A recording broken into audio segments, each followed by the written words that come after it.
Donc, bonjour à tous, j'espère que vous avez bien mangé, que vous êtes bien en forme pour cet atelier. Donc je me présente, Yohan Blondel, j'ai rejoint GDF Suez en 2009. J'ai travaillé dans le SI, surtout côté système d'information pour les téléconseillers GDF Suez. Et j'ai basculé sur le web l'année dernière. Donc pour tout ça, pour moi, c'est un peu nouveau, mais voilà, j'espère que le retour d'expérience sera bénéfique pour tout le monde ici. Et David, je te laisse te présenter. Donc David Ferreira, moi ça fait 21 ans que je travaille chez Capgemini et depuis 98 sur le web. Et j'appartiens aujourd'hui à une ligne de service qui s'appelle DCX chez Capgemini, Digital Customer Experience, où on a fédéré en fait tous nos savoir-faire déjà bien présents sur le web, nos savoir-faire CRM et nos savoir-faire intégration pour être pour vous apporter, pour apporter à nos clients plus de valeur sur leur transformation digitale. On a aujourd'hui, avec le digital, en fait, un renouveau un peu de la bulle Internet qu'on a vécu dans les années 2000, mais avec deux majeures différences.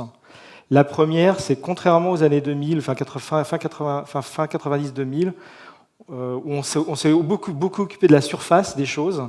Là, les programmes digitaux sont des programmes massivement intégrés au SI pour bénéficier de tout le capital donné qu'il y a dans vos systèmes d'information et offrir à vos clients finaux les services en ligne qu'ils vous demandent. L'autre grande transformation aussi, et ça c'est ce matin, je ne sais pas s'il y a des gens qui ont participé à l'atelier sur AXA, c'est un vrai sujet pour nous, c'est que l'efficacité digitale va s'obtenir dans les entreprises s'il y a une totale alliance entre les métiers et l'IT. Pourquoi ? Parce que cette transformation digitale, c'est d'abord une transformation technologique. Et qu'on va devoir casser les schémas traditionnels besoins-solutions qu'on avait jusqu'ici un peu dans toutes nos grandes entreprises, pour les fusionner, les besoins générant des solutions, les solutions générant des besoins.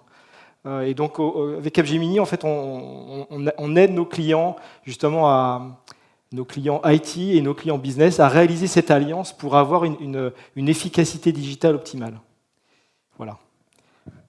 Alors, sur la présentation. Alors, on va commencer la présentation. Ça va s'articuler en 3 parties. Vous pourrez poser des questions, soit n'hésitez pas à interrompre si vous avez des questions pendant qu'on présente. Sinon, on fera des séances questions à la fin de chaque partie. En petite introduction, pour juste vous situer un peu la démarche qu'on a chez GDF Suez. Donc là, on travaille sur le marché particulier de l'énergie en France, donc tous les clients particuliers. Et on a, comme beaucoup d'entreprises, lancé un programme digital récemment, qu'on a voulu ambitieux et qu'on a porté au départ par la refonte du site le plus visible, qui est le site www.gdfsuez-dolcevita.fr, donc qui s'adresse aux clients particuliers. Donc je vais vous montrer à quoi ça ressemblait avant, pour voir de quoi on part. Donc voilà, c'est un site qui a été lancé en 2006, qui avait peu évolué jusqu'à présent. Donc le premier chantier de ce programme digital, c'était d'obtenir un nouveau site, voilà, qui ressemble à peu près à ça maintenant. Voilà, donc au-delà de l'habillage graphique, la vraie transformation, c'est de passer d'un site qui évoluait très peu à un site qu'on va vouloir faire évoluer tout le temps. On va toujours vouloir s'adapter, donc ce qui compte, ce que je vous montre aujourd'hui, ça ne sera pas forcément ce qu'on verra demain sur le site. L'idée, c'est vraiment d'avoir les moyens de vivre à un rythme nouveau et au rythme qui nous permet de répondre aux attentes de nos clients, à se positionner sur le marché de l'énergie. Donc voilà, donc on va procéder en 3 parties. Donc il y en a une première sur le cheminement, un peu ce qui nous a fait arriver à utiliser une solution comme Adobe Experience Manager.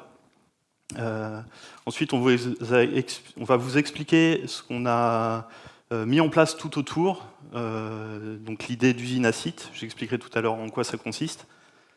Et on fera un retour sur l'expérience qu'on a eue d'utilisation du produit. Donc comment on est passé des promesses du produit telles que vous avez pu les entendre ce matin par exemple, à un site concret et opérable au jour le jour.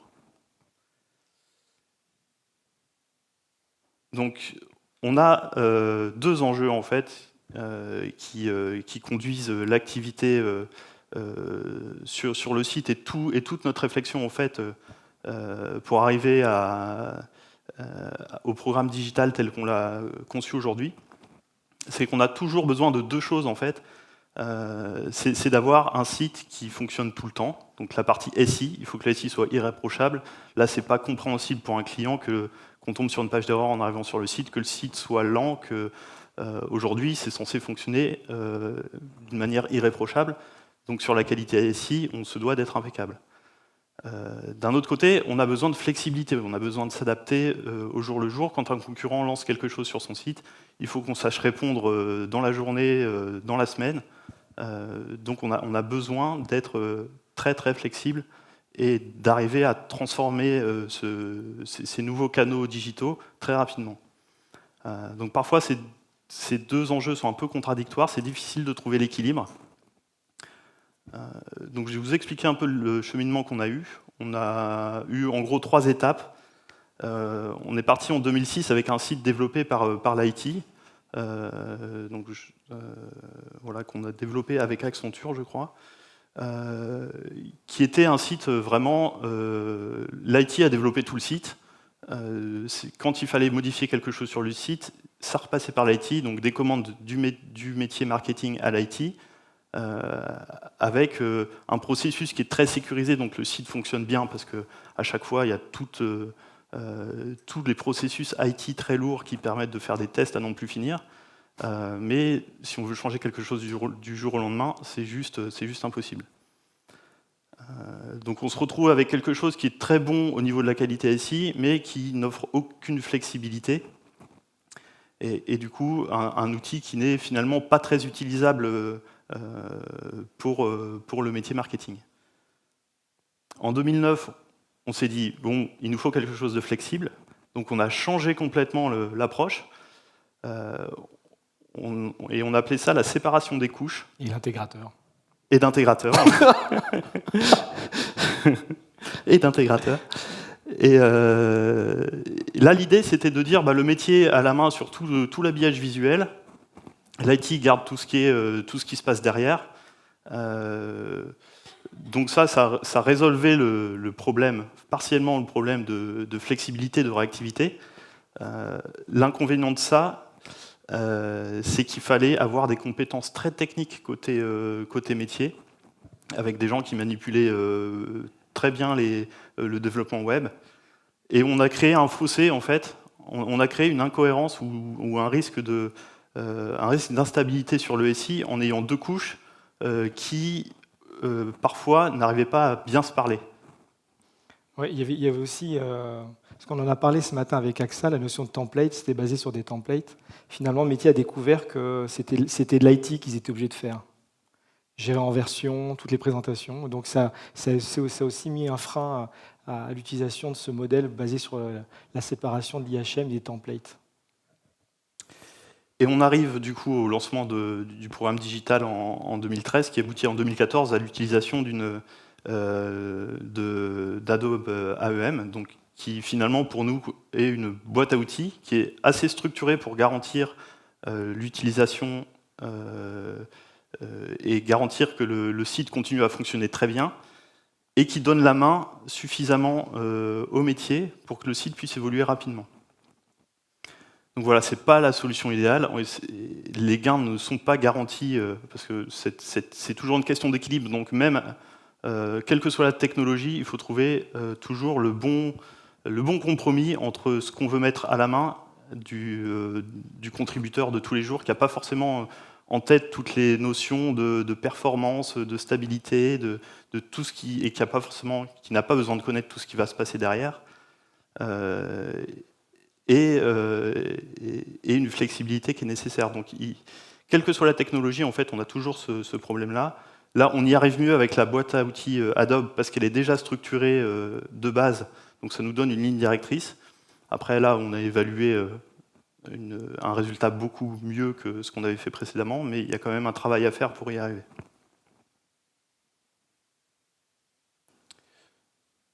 Voilà, est-ce que vous avez des questions ? Vous avez des questions sur ce ratio flexibilité versus industrialisation du SI, sur les aspects digitaux ?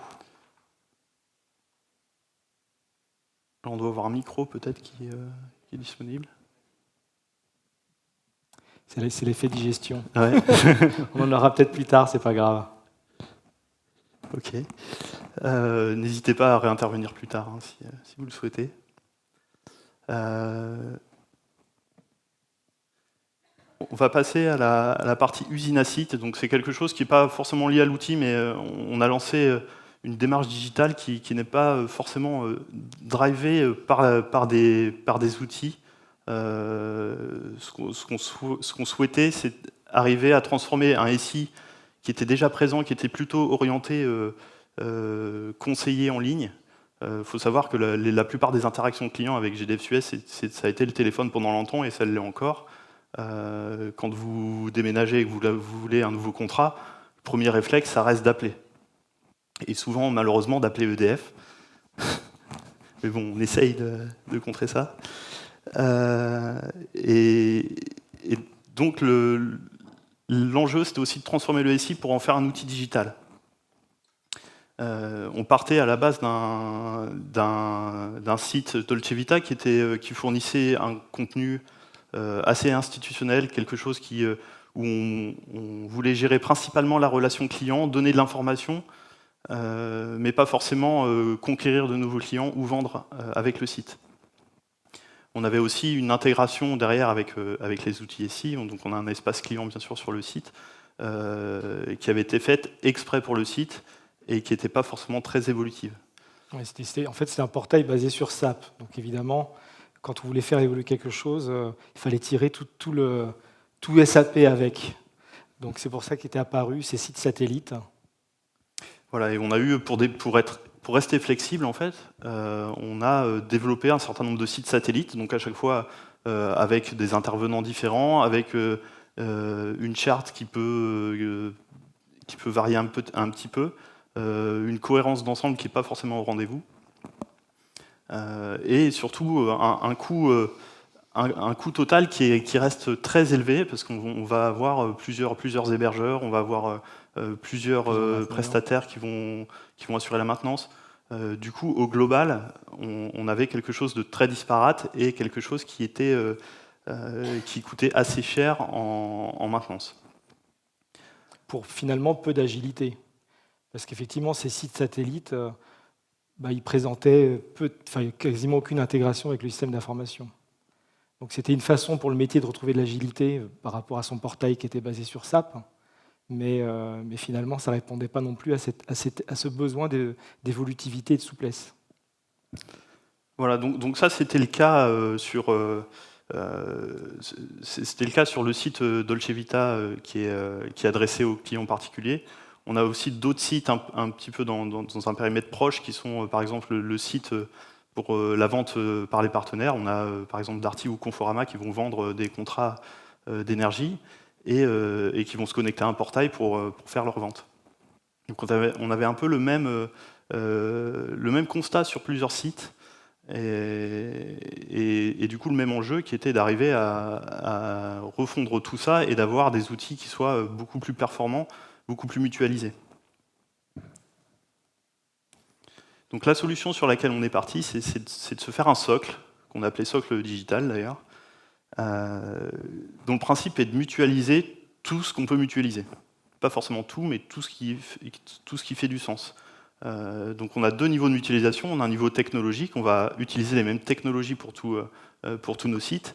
Et on va avoir aussi ce socle va être aussi un socle de services qui va permettre de remonter de mutualiser certains services. Par exemple, récupérer la liste des contrats d'un client, c'est un service qui peut être utilisé sur plusieurs sites pour plusieurs utilisations. Donc on peut l'inclure dans un socle de services. On voulait aussi, à travers ça, affranchir nos cycles d'évolution des contraintes lourdes des évolutions SI pour améliorer le time to market. Donc là, l'idée, c'est qu'on fait un socle qui porte toute la complexité. Une fois que c'est fait, on n'a plus à y toucher, ou très peu. Et après, quand on a besoin de faire des nouvelles choses, on réutilise ce qui existe dans le socle. Voilà, ça permet aussi de faire qu'une seule fois l'intégration avec tout le reste du SI et qu'on puisse aller piocher après dans ce socle pour construire pour faire toutes nos innovations digitales, pour construire tous les sites, les faire vivre et du coup aller plus vite sur toute cette partie-là. L'intérêt, c'est aussi en mutualisant, c'est d'amener une certaine cohérence, de partager aussi certaines ressources, des chartes graphiques par exemple, et de ne plus avoir cette disparité dans nos outils et arriver à proposer aux clients finalement une seule vision et une cohérence de bout en bout.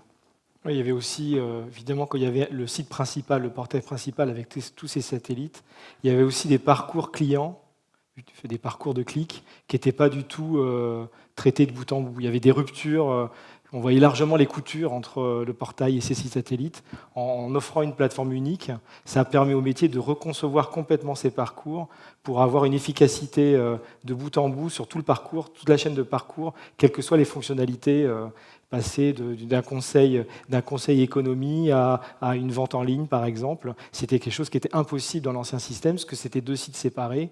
Là, mécaniquement, il n'y a pas de passerelle, c'est tout préintégré. Et donc ça leur permet une meilleure efficacité en termes de parcours. Voilà, donc du coup on l'a construit en ce socle, on l'a construit en plusieurs étapes. Donc on est parti, donc ça se lit par le bas. On a commencé par mettre en place toute l'infrastructure, l'hébergement, les data centers, tout le socle vraiment technique qui va permettre de supporter tout le reste. Ouais. D'ailleurs, là, il y avait une question tout à l'heure sur AXA. Si vous ne voulez pas payer 2 fois les licences Adobe, parce que vous êtes en DRP actif-passif, faites juste 2 data centers actif-actif. Et c'est ce qu'a fait GDF Suez, très très bien. Donc ils ont aujourd'hui 2 centres, un à Londres, un à Marseille, qui fonctionnent en actif-actif. Donc les utilisateurs ne savent jamais sur quel site, sur quel data center ils tombent. À la fin, effectivement, l'optimisation des licences, vous l'avez comme ça. Voilà, donc ça c'était une partie très SI du socle. Par-dessus, donc la couche suivante, c'était de mettre sur ce socle technique un peu le socle technologique, tout ce qui est logiciel de base, donc le back-office AEM, et tout ce qui nous permet de faire tourner, d'exploiter ces équipements. Oui, dans les logiciels de base, bon, il y a AEM et le cœur de la solution, mais autour, on a mis aussi un serveur d'application simplement pour réaliser l'intégration avec le SI, pour permettre une couche d'accélération, d'intégration avec le SI. Il y a à côté d'AEM un serveur d'application qui s'appelle JBoss, qui permet de rajouter des services en ligne au contenu fourni par AEM. Voilà. Donc ça, c'est les briques de base, c'est le coût d'entrée pour construire ce socle. Et après, on commence à s'orienter plus vers le socle de service, donc avec un socle de fonctions, donc des fonctions qui vont permettre de dialoguer avec le reste du SI, dialoguer avec la base client, de gérer tout ce qui est commun, d'avoir une charte graphique partagée, d'avoir certains services partagés, par exemple pour envoyer un mail. On va avoir un service dans ce socle fonctionnel qui permet de gérer tous les envois de mail de n'importe quel site. Il y avait aussi, dans les briques fonctionnelles, la présentation des offres. La façon dont je présente une offre à un client, c'est quoi ses attributs, comment je le manipule, pour que tous les sites puissent utiliser un même socle fonctionnel. Il y avait aussi cet aspect offre qui était important, en plus de l'aspect client, qui était également très important. Voilà, et la dernière couche, c'est de pouvoir réutiliser tout ça sous forme de composants qu'on peut inclure dans nos sites ou mobiles ou peu importe, mais on peut exploiter tout ça, et c'est là où on a le vrai gain de time to market, c'est qu'en fait, la pyramide, une fois que les 3 premières couches sont réalisées, on a juste la dernière couche à faire qui est la plus rapide.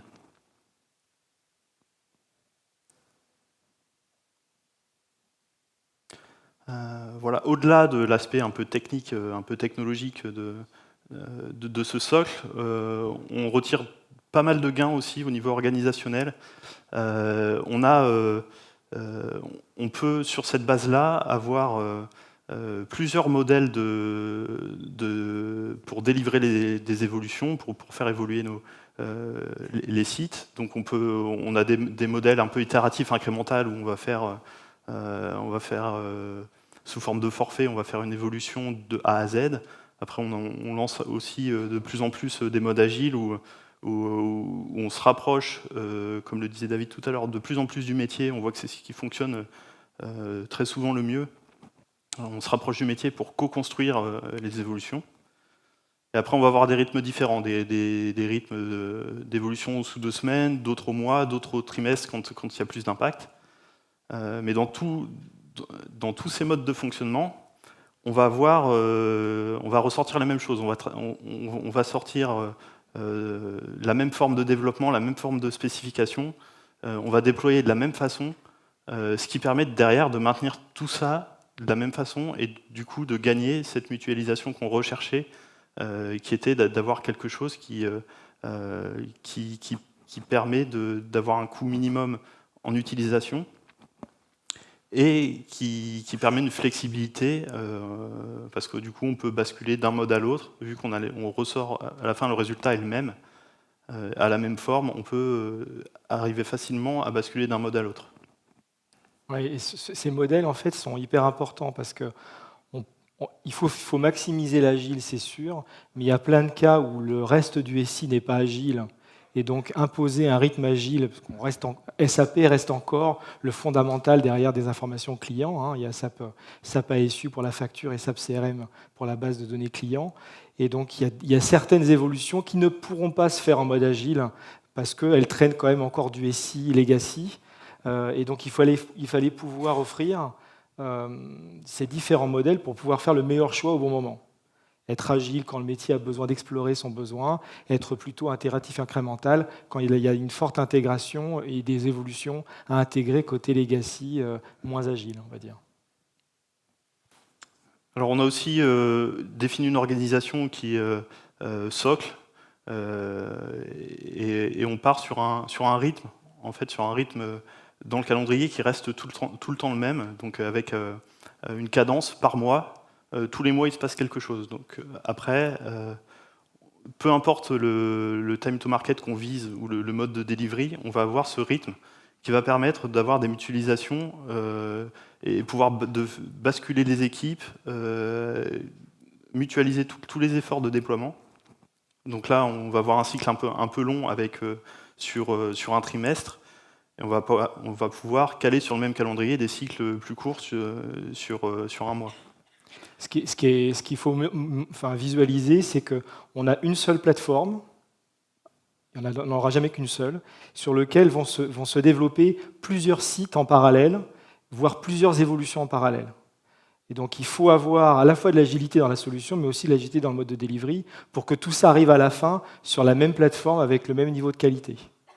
Donc ces différents modèles vont permettre justement d'avoir cette souplesse de planification, de ne pas mettre sur le chemin critique d'un site tous les autres sites qui sont faits en parallèle. Donc, par exemple, là, au mois de juin, on avait le portail, l'espace privé du portail qui était en cours de développement. On avait démarré le portail partenaire. On avait un outil de souscription en ligne automatique qui était en cours de développement. On avait un site qui permet sur un mobile d'afficher de la consommation en temps réel. Donc on avait 4 ou 5 sites développés en parallèle, tout ça à la fin devant atterrir dans la même plateforme et dans la même solution. Alors on a appris pas mal de choses en fait et on découvre des bénéfices au fur et à mesure.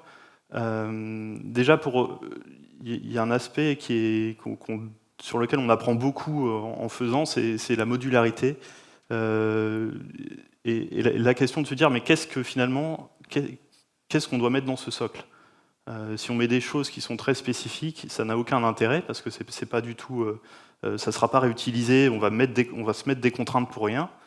Et à l'inverse, si on crée à plusieurs endroits la même chose, on n'a pas ce gain de mutualisation. Donc on a deux phénomènes qui arrivent, c'est que soit on a une fonctionnalité qu'on sent générique dès le départ, et dans ce cas-là, on la produit directement dans le socle, et elle est à disposition pour toutes les futures utilisations. Et quelquefois, on a aussi l'inverse, c'est qu'on a une fonctionnalité qu'on ne pensait pas générique. Et là, sur un autre site, on voit qu'on a un besoin similaire. Et là, on fait la démarche inverse, c'est qu'on va reprendre cette fonctionnalité et la reverser dans le socle pour qu'elle soit utilisable par tout le monde. L'avantage de ce dialogue en fait, entre le spécifique à un site et le socle, c'est qu'on va avoir des compétences donc à la fois fonctionnelles technologiques qui sont mutualisées, qu'on peut partager pour la construction de tous les sites. Oui, ce qui se passait dans l'ancien modèle, c'est comme chaque site avait en gros sa technologie, son cadre de développement à lui, il y avait un coût de maintien du compétence qui était énorme. Chaque site nécessitait sa compétence technologique, sa compétence fonctionnelle. Là, en profitant d'un socle technologique et fonctionnel commun, avec les mêmes entrants, les mêmes sortants, les mêmes specs, les mêmes produits au final, le ticket d'entrée de ce maintien de compétences, c'est mécaniquement abaissé pour tous ces sites. Voilà, donc en fait, sur la mise en place de cette usine à site, on retrouve finalement, on tourne toujours à peu près autour des mêmes questions. Donc on a cette question de modularité. Il ne faut pas que le socle, ça soit un bloc. Ça ne veut pas dire que c'est une application qu'on va devoir faire évoluer d'un seul bloc. Il faut qu'on puisse continuer à avancer en parallèle, à faire plusieurs choses en parallèle, parce que derrière, on va avoir plusieurs enjeux métiers, et plusieurs ambitions qui n'ont pas forcément les mêmes termes. Donc la modularité est une question clé.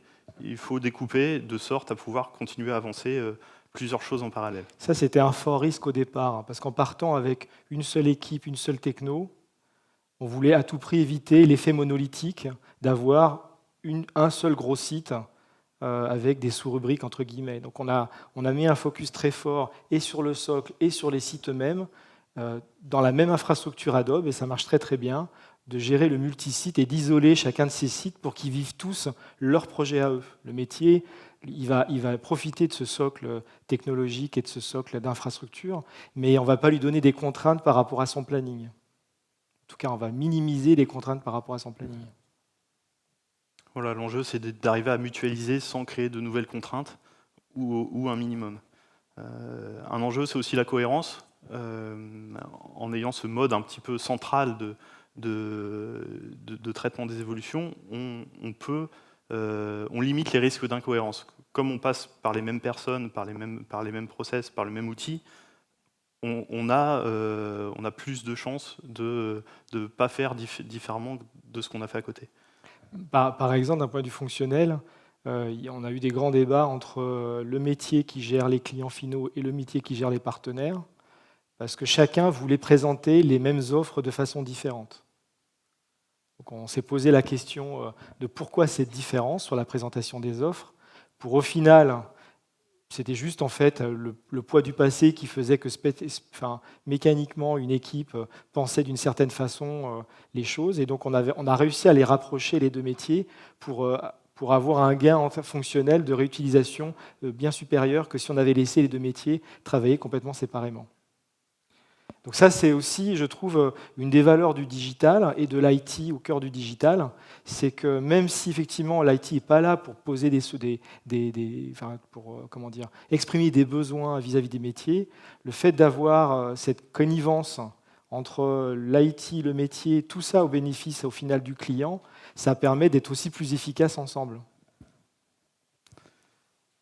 Une autre question qu'on se pose beaucoup, c'est la gouvernance. Du coup, comme c'est quelque chose, on a mis en place un outil partagé. La question, c'est à qui ça appartient, qui a le pouvoir de décision dessus, qui paye. Tout ça, c'est des questions qui ne sont pas évidentes. On avait mis en place une architecture orientée service sur laquelle on avait eu les mêmes problématiques. On a lancé un peu des principes de gouvernance. Pour l'instant, on n'a pas assez de recul pour voir si ça fonctionne encore, si ça s'applique tout le temps bien. C'est vraiment pas évident de passer d'un mode où on était plus en silo avec chaque budget qui était lié directement à un SI ou à certaines activités, à finalement quelque chose de transverse qui est utilisé par tout le monde. Mais du coup, la question c'est est-ce que je peux demander, est-ce que je vais payer pour les autres, est-ce que j'ai bien la valeur par rapport à ce que j'ai investi dedans. Donc ça, c'est une grande question, et pour que ça fonctionne sur le long terme, c'est un des sujets sur lequel il faut être clair le plus rapidement possible. Et dans les grands groupes comme GDF Suez, c'est un vrai sujet, en fait. Ce lien entre mon besoin et puis qu'est-ce que je paye au final. Je pense que ça marche pas mal parce que vous êtes encore dans la même business entité et que les gens bénéficient de quelque chose et donc ils réinvestissent dans quelque chose. Au final, c'est un cercle vertueux, en fait. Je ne dirais pas que ça marche pas mal. Pour l'instant, je me dirais qu'on n'a pas trop à se poser la question. Justement, vu ce contexte-là, on a des personnes qui sont encore assez proches et qui parlent beaucoup entre eux, donc ça se fait naturellement. Voilà, si on continue à étendre l'utilisation de ce socle, on va se poser plus de questions. La dernière problématique, c'est un changement d'approche, en fait, un changement de mentalité qui n'est pas forcément lié à la mise en place d'un socle, mais peut-être plus lié à quelque chose qu'on retrouve un petit peu en général dans le digital. C'est qu'on était passé, là on a vu le cheminement tout à l'heure, on avait un site complètement développé par l'IT avec une commande métier et le développement d'un site, et c'était fini. Là, ce qu'on voit, c'est que on veut aller vite, on veut réagir vite, on a le time to market en tête tout le temps. Là, déjà avec un rythme mensuel, c'est sûr qu'on fait des erreurs, c'est sûr qu'il y a des choses qui ne fonctionnent pas, c'est sûr que quelquefois on fait les mauvais choix et qu'on n'obtient pas les bénéfices attendus. C'est pas grave, il faut se tromper, le plus tôt on se trompe, le plus tôt on s'améliore. Et donc il y a cette notion d'amélioration continue qui commence à prendre de plus en plus de place en fait, dans les réflexions au sein de la fonction marketing et aussi au sein du SI. Et on est plus du coup dans ce mode itératif où finalement ce qu'on a fait, c'est l'idée de ce socle, c'est pas forcément d'avoir un résultat, d'avoir un site ou d'avoir une appli mobile ou quoi que ce soit, c'est de se donner les moyens du coup de bien vivre ce phénomène, d'arriver à très rapidement tester, apprendre et s'améliorer.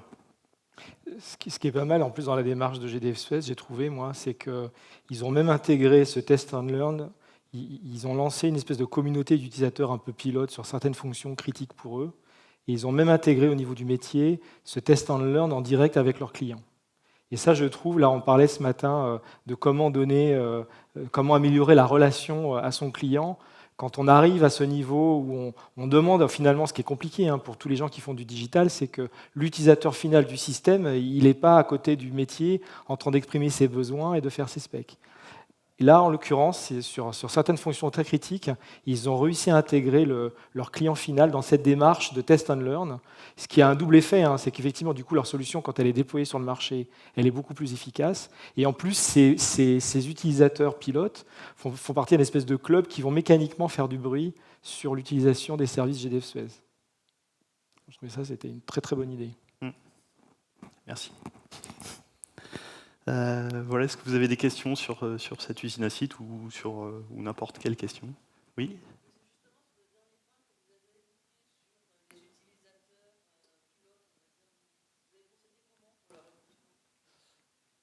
Alors, ce qu'on a fait, c'est que ces utilisateurs pilotes, déjà, c'est sur... je ne sais pas si vous pouvez répéter la question. Oui, c'était une question en fait qui portait sur le dernier point que vous aviez évoqué sur les utilisateurs pilotes.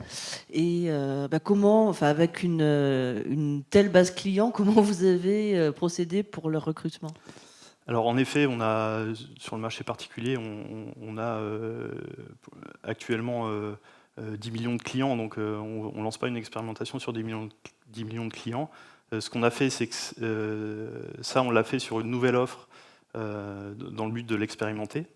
Et on a sélectionné, on a ciblé certains clients, donc on leur a proposé de souscrire en avant-première à l'offre, et avec un tarif préférentiel et un système de feedback qui nous permet d'améliorer l'offre directement. Donc là, l'échantillon, je ne sais plus, je pense que c'était environ 200 clients maximum, je pense. C'est ça.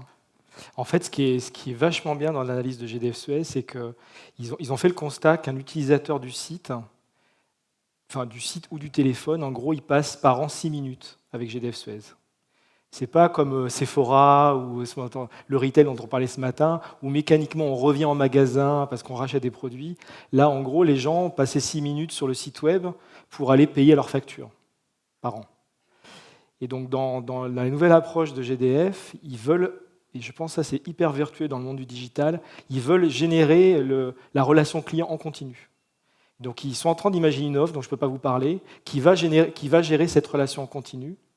Ils ont ciblé certains utilisateurs qui savent, en termes de segmentation, être la cible de cette offre, parce qu'évidemment, on ne va pas gérer la relation continue avec 10 millions de clients non plus, il n'y a pas nécessairement de sens, mais en tout cas avec certains clients, oui. Et sur cette base client-là, ils ont déterminé les plus actifs dans les réseaux sociaux et autres pour déterminer ces 200 utilisateurs pilotes, dans ce club un peu fermé d'une offre que vous verrez peut-être bientôt, j'espère. Alors c'est un vrai tournant, effectivement, Ouais. parce que là, il faut savoir qu'actuellement, jusqu'à il y a très peu de temps, quand on voulait communiquer avec nos clients, notre moyen, c'était de leur mettre un petit message avec leur facture. Donc ce n'était pas forcément le moyen le plus efficace, ce n'est pas forcément le moment où le client est dans la meilleure disposition pour souscrire à une nouvelle offre. Donc il a fallu instaurer cette relation client qui est de manière plus régulière et sur des choses qui vont finalement intéresser le client et pas seulement intéresser nos services de recouvrement. Et c'est vrai que là j'ai un peu quitté le programme de GDF pour m'occuper un peu de conseil général. C'est vrai que pour le retail, finalement, bon, ils ont le problème des magasins qui est un peu difficile à gérer pour les entreprises qui vont faire du digital, mais finalement, la relation en continu, ils l'ont presque, tout le temps. Il y a beaucoup d'entreprises aujourd'hui qui veulent faire du digital et qui n'ont pas cette relation en continu avec le client, et elles sont toutes en train de rechercher des nouvelles façons. Donc ça peut être, comme dans l'exemple de ce matin, simplement de l'information, ça peut être un nouveau business model. Tout le monde recherche une nouvelle façon d'entretenir cette passion, avec le cœur à la fin en plume, cette passion pour le client constamment. Parce que sinon, effectivement, le client qui ne pense plus à une entreprise comme GDF, ça veut dire que peut-être il pense à quelqu'un d'autre. Donc il faut que cette relation, et ça transforme beaucoup les business models de beaucoup d'entreprises, qui étaient simplement je pousse un produit, puis évidemment les clients vont venir. Là, il faut aller chercher le client, même peut-être sans produit. Alors évidemment, si on a des produits à vendre, c'est encore mieux, mais même peut-être sans produit, il faut continuer à générer cette relation client. Oui, puis on est dans un contexte, je le disais tout à l'heure, quand le client déménage, il a le réflexe d'appeler EDF, et c'est un vrai problème pour nous. Et c'est vraiment quelque chose sur lequel on doit se battre. Sur le marché de l'énergie, on reste quand même sur un historique en France où de EDF-GDF, si je veux de l'énergie dans mon logement, j'appelle EDF. Et ça, c'est encore vrai dans l'esprit de pas mal de gens. Donc il y a toute une éducation aussi à faire, et cette éducation du client, elle ne fonctionne pas de manière massive. Il faut s'adresser à la personne pour lui faire comprendre son intérêt de s'ouvrir, d'avoir envie d'aller consulter le fournisseur d'énergie et du coup de sortir de cette vision ancienne de l'énergie. D'autres questions ? On verra peut-être encore après. Donc j'ai laissé la main à David. Merci, Yoann. Alors, quand on vient sur le produit, alors on a appelé ça des promesses du produit à la réalité. Effectivement, il y a eu GDF a évalué plusieurs solutions, a fait son choix d'Adobe. Effectivement, il a fallu entre guillemets qu'on mette en place ce projet. Alors, ce qui s'est passé dans le temps, c'est que GDF a construit ses parcours, on appelle ça les WEX, les Web Experience, indépendamment de la technologie. Donc ils ont fait ce travail en amont, indépendamment de la technologie, puis ils allaient comme ça décrire une page avec les fameux zonings, toutes les zones d'interaction avec l'utilisateur étaient décrites. Ça, c'était le travail qui avait été fait au départ. À l'autre bout de la solution, il y a Adobe. Là, je vous ai mis plusieurs exemples. Alors Adobe, c'est quoi ? C'est un outil qui est très très intelligent. Il va vous permettre de faire quoi ? Il va vous permettre de définir ce qu'on appelle des templates et des gabarits de pages, qui sont en gros des boîtes à rectangles, pour faire simple, un ensemble de rectangles qui vont s'empiler. Et à l'intérieur de chacun de ces rectangles, on va définir des composants. et les contenus vont être saisis dans ces composants. Donc évidemment, il y a deux niveaux d'intelligence. Le gabarit, il va vous permettre de définir les différentes zones et comment elles se placent. En plus, GDF a voulu faire un site immédiatement multi-device, tablette, mobile et PC. Et donc le gabarit contient aussi toute l'intelligence pour passer d'un modèle 3 colonnes, par exemple, à un modèle, si vous allez avec le portable, sur le même site, vous allez voir, où tout se remet sur une seule colonne, automatiquement, et sur une tablette en 2 colonnes. Donc ça, c'est d'intelligence de repositionner les composants dans la page, c'est porté par le template. Et la brique unitaire, le composant, qui est un facteur de réutilisation essentiel, parce que vous allez pouvoir trouver, par exemple, la boîte contact, le module d'aide, sur plusieurs pages de votre site, autant de pages que vous voulez. Et donc cette componentisation des contenus est hyper importante dans la solution produit. Et donc, qu'est-ce que fait le contributeur? Une fois qu'on a développé les templates, une fois qu'on a développé les composants, l'IT s'arrête. Le contributeur va créer une page sur la base d'un gabarit et y déposer les composants qu'on lui a autorisé à déposer dans son cadre de travail. Et donc, dans les paramètres d'un composant, on l'a vu ce matin pour ceux qui étaient à la démo d'AXA, effectivement, les contenus qui s'affichent peuvent être saisis directement, les liens avec les images vont être contribués dans l'outil back-office d'Adobe. Donc, qu'est-ce qu'on a fait? On s'est dit, bon, il nous faut une phase qu'on a appelée de gap analysis pour passer de ça, qui était l'expression de besoin en zoning, à la solution Adobe avec des templates et des composants, et pour optimiser l'ensemble. Comme au départ, rien n'avait été pensé en fonction de la technologie cible, il n'y avait aucune démarche de componentisation au départ, on voulait des parcours optimisés à la technologie de suivre, et on a fait toute une part de réflexion pour transformer ces pages en templates et en composants à l'intérieur de ces templates. Alors pourquoi? Alors, c'est important de comprendre, le nombre de gabarits va dépendre de la quantité de types d'affichage que vous voulez gérer sur votre portail. Un trop grand nombre de types de gabarits peut montrer que vous avez un problème de charte ergonomique.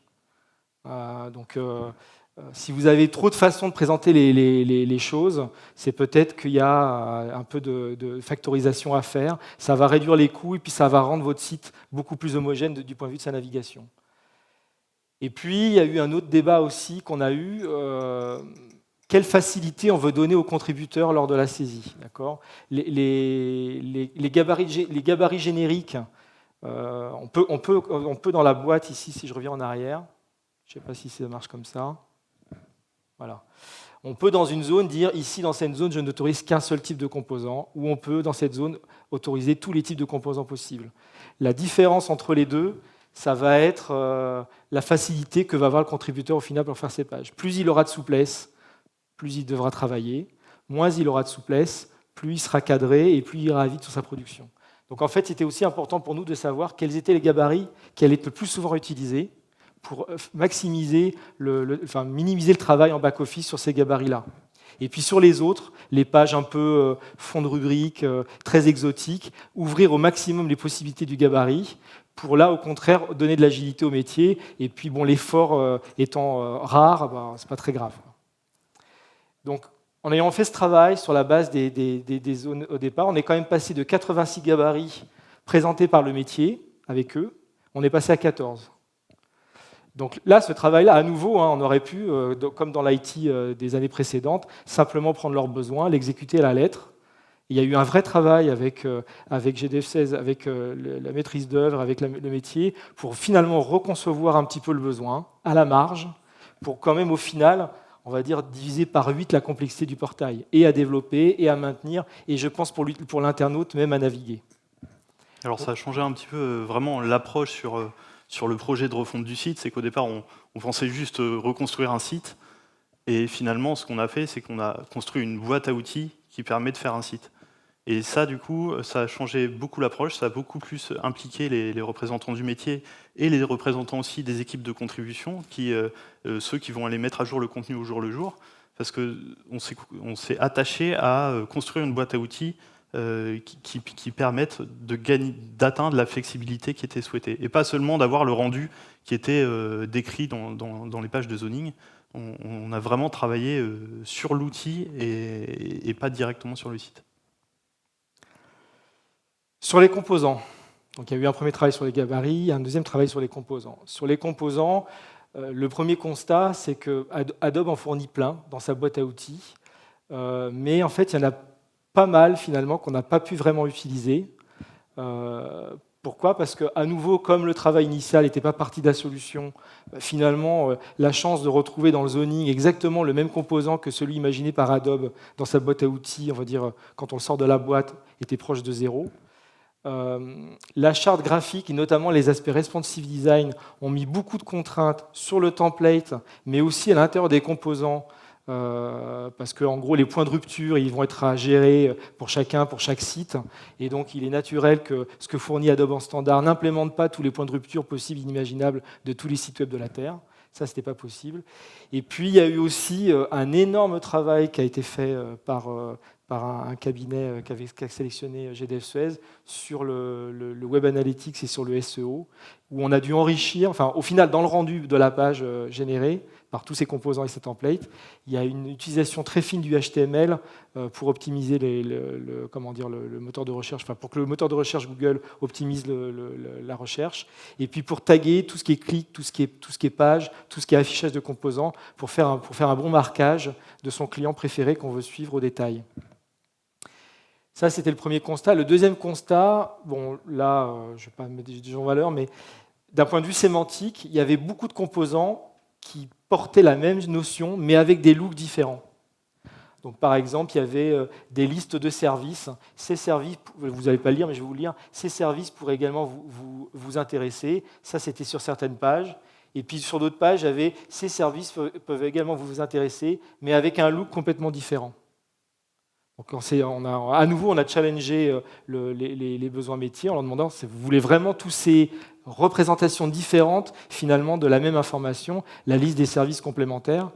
Et là aussi, on a pas mal réduit entre guillemets de l'expression de besoin initiale dans la solution finale le nombre de variantes possibles de ces présentations. Et quand c'était un besoin de faire varier la présentation, on l'a intégré comme une fonctionnalité en tant que telle. Donc on a certains composants, comme les boîtes de contact, sur lesquels le contributeur choisit la façon dont il veut que ça se représente. Donc on n'a pas multiplié le composant autant de fois qu'il existe. C'est un composant, entre guillemets, on va dire polymorphe, multi-aspect.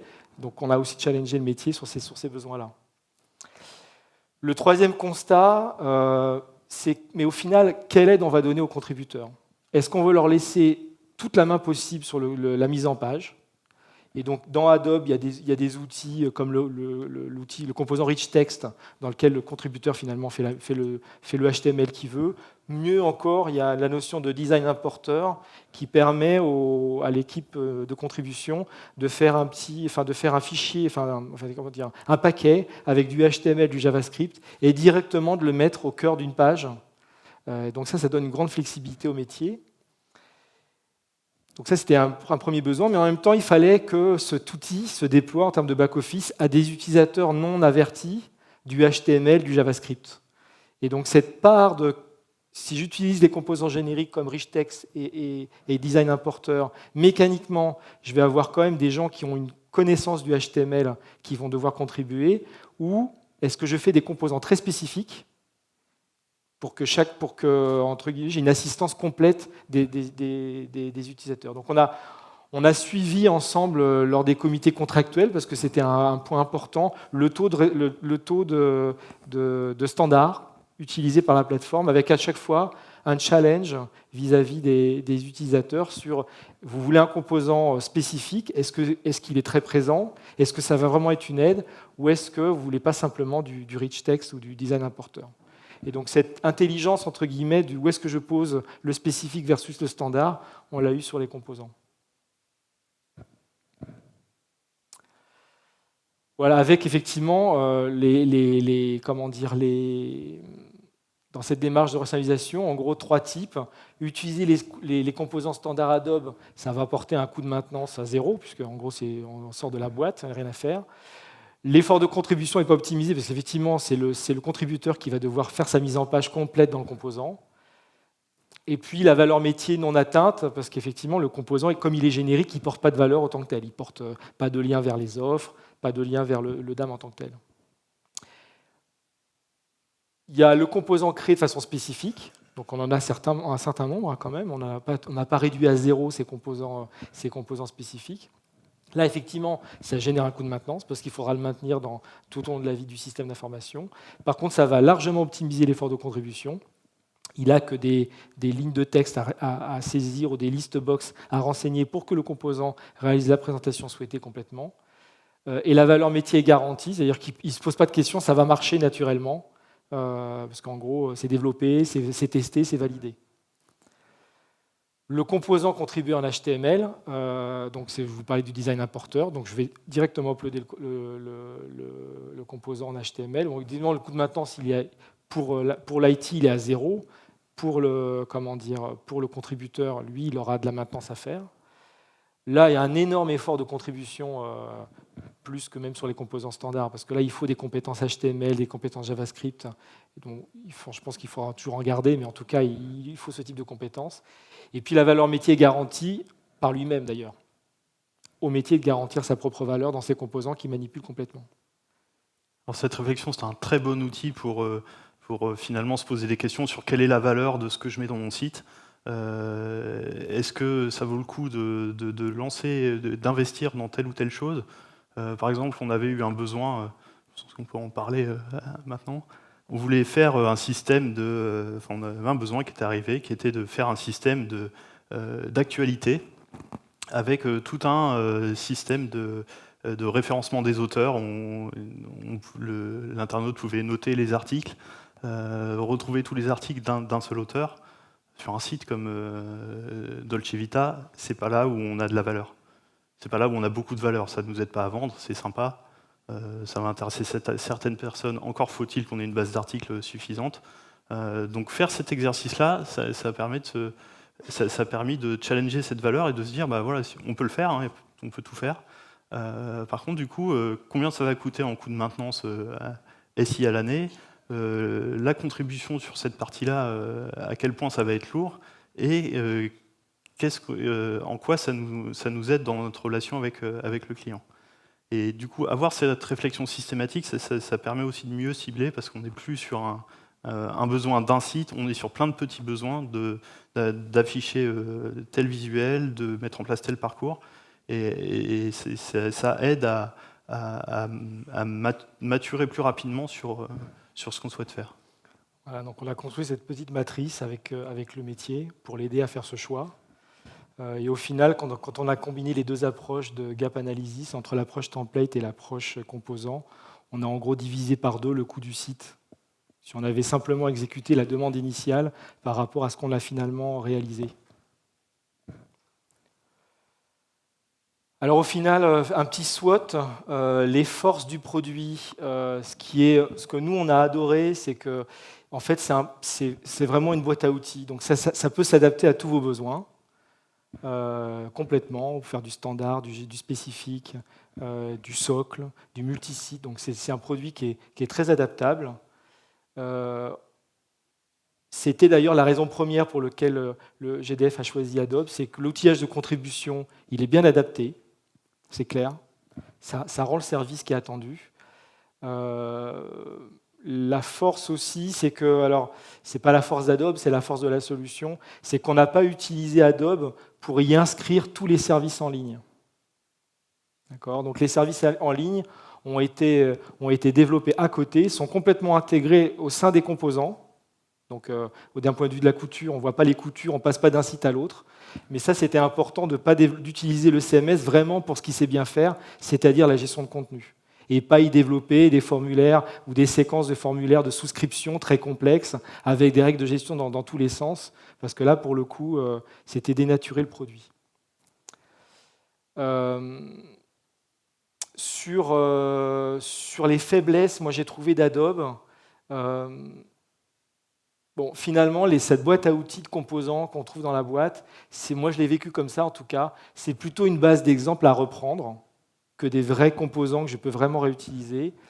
Et notamment, je me pose la question entre la séparation entre le produit et le développement. En fait, quand j'avais des questions au support, quand j'utilise un composant natif Adobe, je ne sais pas si je peux appeler Adobe parce qu'il y a une anomalie dedans.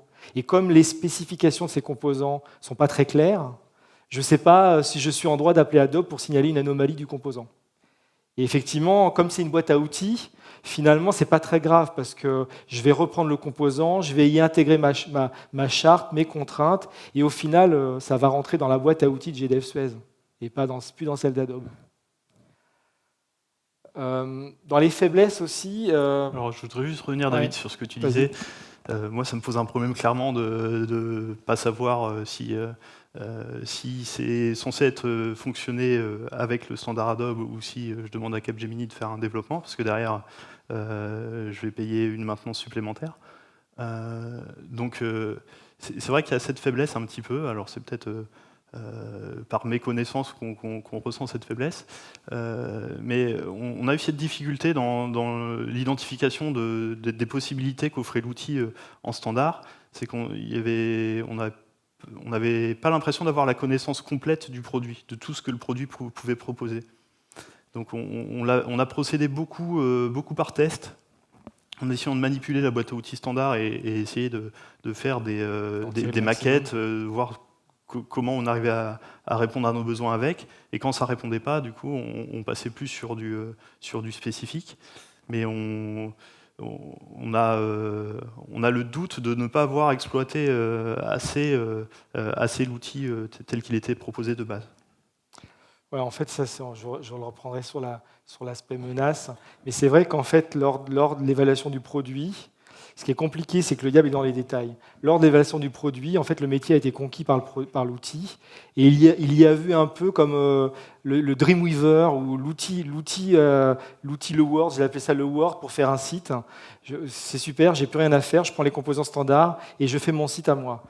Entre guillemets, les promesses du produit et la réalité, il fallait quand même un peu de développement au passage. Et ça, quelque part, c'est un peu la menace que pèse sur la solution aujourd'hui, c'est que le métier, il reste dans cette idée-là de ce Word qu'il a cru acheter à un moment donné, de ce Word pour faire un site. Bon. Mais c'est vrai que ça, c'est le pouvoir du marketing. Voilà. Et donc, ça peut... D'un autre côté, c'est juste une espérance qui n'a pas été atteinte, mais au final, la solution répond complètement à leurs besoins. Donc, bon. Oui, sur les faiblesses, il y a aussi, quand on a fait le gap analysis, là, si je reviens, on a réussi cette optimisation parce qu'il y avait un appel d'offres, tout ça. GDF avait eu le temps de construire tout ça, tout ce cadrage, jusqu'au UX de tous ces parcours du site public. Et derrière, on a pu optimiser largement les gabarits, les composants. Je ne sais pas si on était parti dans une démarche complètement agile en partant de rien, au final, si on aurait pu driver les besoins métiers pour arriver à cette optimisation. Hein, c'est l'exemple que je donnais. Quand on range un placard, moi je commence par tout sortir avant de remettre. Là, quand on est en agile, on remplit le placard au fur et à mesure que les bouteilles arrivent. Et au final, peut-être que le placard n'aurait pas été rempli pareil avec la même optimisation. Donc à nouveau, dans les différents modèles qu'on propose, l'agile, c'est une vraie solution, mais ce n'est pas la solution à tous les maux de l'informatique, hélas. Et donc il faut gérer les deux. Donc là, ce qui était très bien dans la projet GDF Suez, c'est que le gros but de la refonte de l'espace public, il a été fait entre guillemets en mode projet, itératif, avec plein de lots. Bon, c'était des lots mensuels, donc on est loin de l'effet tunnel quand même, mais ça a permis cette optimisation. Maintenant qu'ils ont atteint un degré de maturité de la solution, ils peuvent rentrer en agile pour optimiser les parcours, ce qu'ils ne pouvaient pas faire dès le départ. Sur les opportunités, alors, effectivement, on a développé déjà pas mal de composants qui rendent des grands services au métier. Il y a des nouveaux composants qu'on va certainement développer dans un second rang, notamment sur les formulaires de contact, par exemple. Là, aujourd'hui, GDF Suez a réussi, on a mis en place une solution générique de formulaires de contact. Ils ont développé en propre 40 formulaires de contact, l'équipe de contribution. Donc ça, c'était en termes de services rendus, les formulaires de contact, c'est toujours un point important pour traquer la satisfaction ou l'insatisfaction d'un client. Il faut qu'on ait des formulaires de contact pertinents. Et puis voilà, aujourd'hui, il y a un retour d'expérience de la boîte à outils vue des contributeurs qui va continuer à s'enrichir, offrir à de plus en plus d'utilisateurs, de contributeurs côté GDF Suez, la capacité de modifier le site. Et puis voilà, j'ai déjà parlé un peu de la menace, effectivement, entre l'espoir d'avoir un Word pour faire son site directement et puis la réalité, il y avait un peu de customisation à faire. Après, on ne part pas de zéro. Hein. Dans la boîte à outils Adobe, il y a tout un canevas qui rend la solution robuste et donc qui évite l'errance totale de l'informatique quand on part de zéro non plus. Et au final, c'est toujours trop cher, mais moi, je trouve que la solution, vu le service qu'elle rend, elle était quand même pas mal optimisée.